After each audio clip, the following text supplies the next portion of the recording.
있습니다. 그러면 이렇게 다운로드 받은 로우 데이터를 우리는 어떻게 활용을 할 수가 있을까요? 예를 들어서 보시는 것처럼 데이터 분석 솔루션을 활용해서 이 데이터를 분석해 볼 수가 있습니다. 이 데이터를 분석을 하는 것은 여러 가지 분석 기법을 사용해서 데이터를 분석을 해볼 수가 있는데요.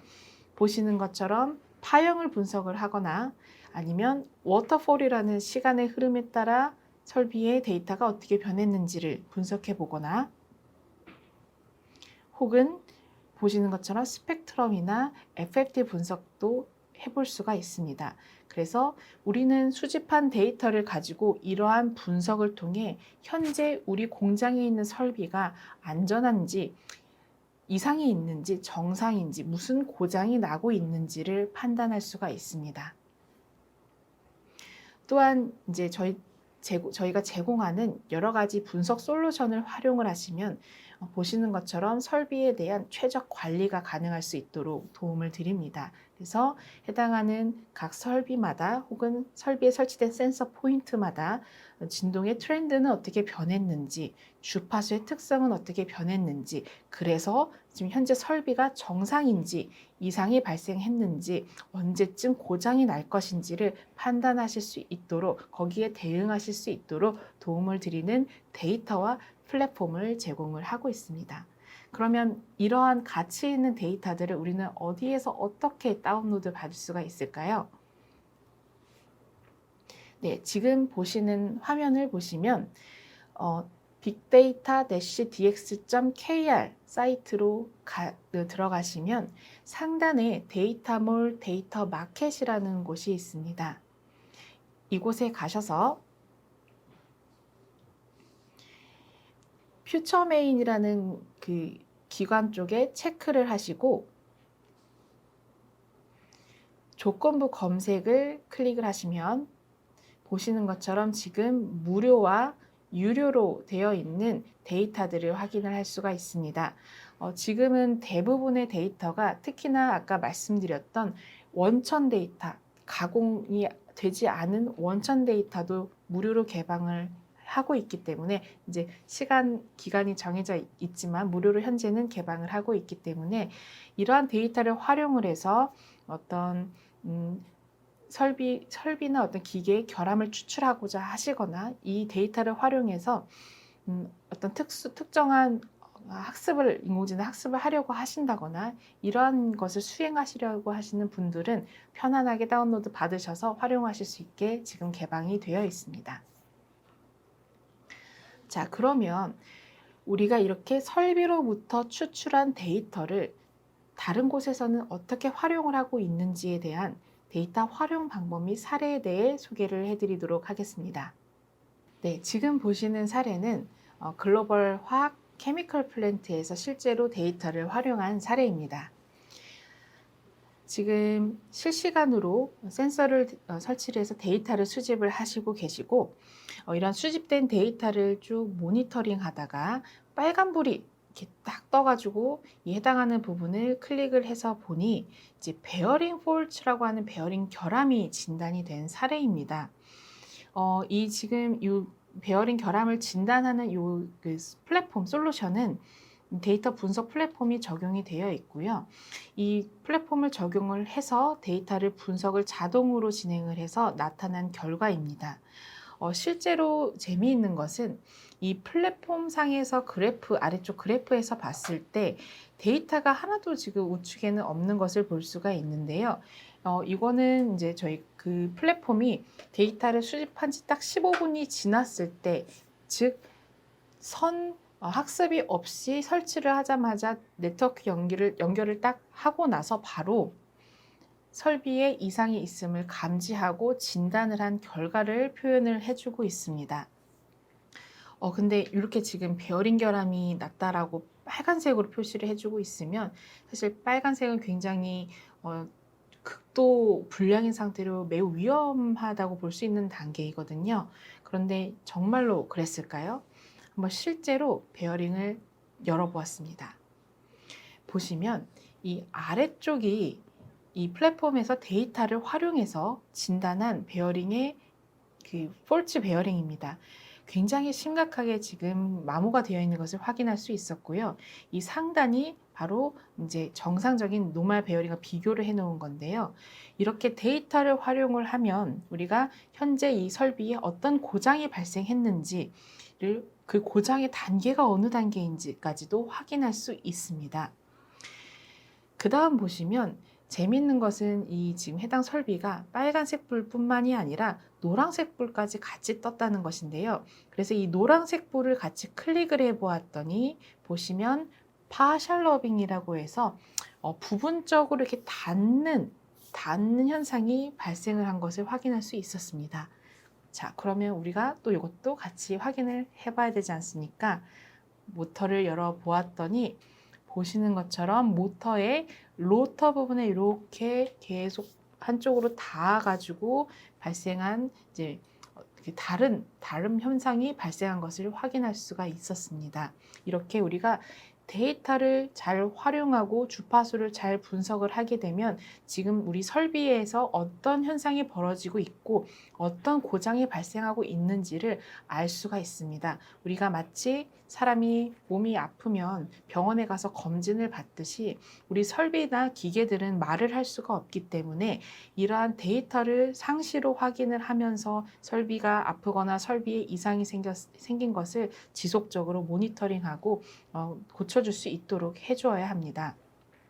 근데 여기서 굉장히 중요한 사실은 이 파셜 러빙이라는 이 결함이라는 것은 사실 어느 정도 초기 결함으로서 사람이 소음이나 진동으로는 정확하게 찾아내기가 쉽지 않은 결함입니다. 그런데 이러한 파셜 러빙이라는 결함을 그대로 두게 되면 러빙이라는 결함으로 진전이 되게 되고, 이 러빙이라는 결함을 그대로 두게 되면 절연자의 열화 그리고 모터가 타버리는 중대한 결함으로도 발생할 수 있는 결함들입니다.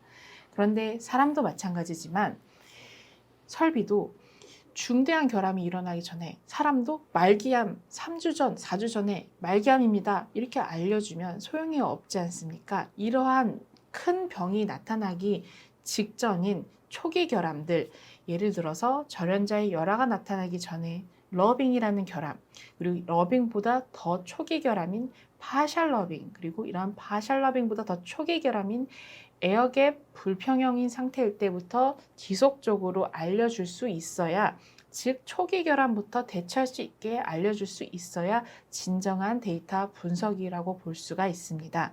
그래서 이렇게 초기의 결함을 알려줄 수 있다는 것은 데이터 활용에 있어서는 굉장히 수준이 높은 경우이고요.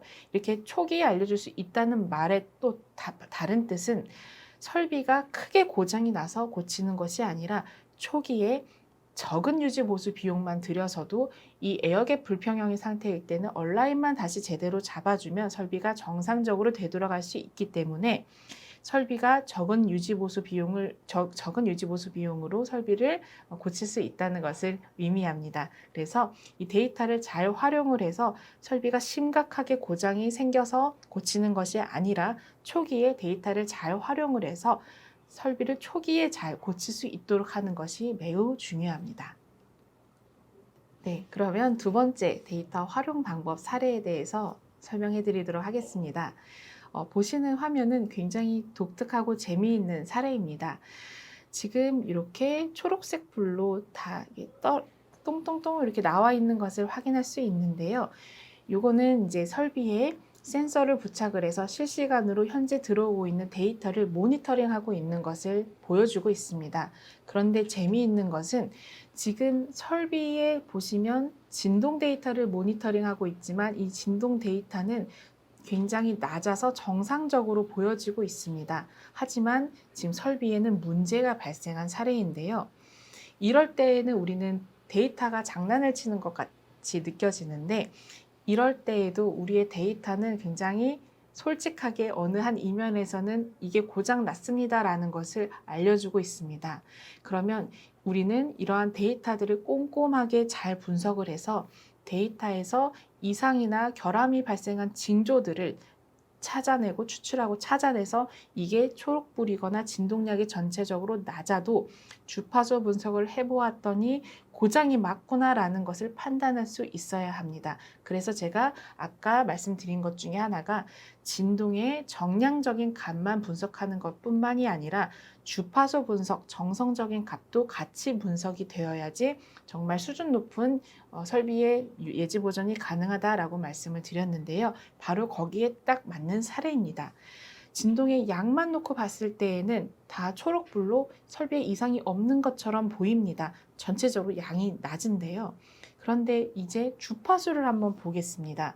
지금 주파수를 보면 특히나 이제 결함 주파수라는 것을 우리가 살펴보면 이 결함 주파수라는 걸 간단히 말씀을 드리면 사람이 아프게 되면 여러 가지 증상들이 나오게 되는데 예를 들어서 코로나에 걸리면 열이 올라가고 기침이 나고 목이 아프게 되는데요.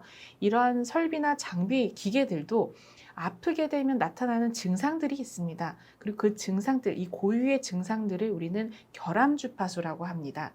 이 설비에도 보면 베어링 결함 주파수라는 것을 우리가 봤을 때 이 베어링 결함 그 주파수의 주파수를 분석을 해서 보니까 지금 케이지 진동에 결함 주파수가 뜨고 있는 것을 우리가 확인할 수가 있었습니다.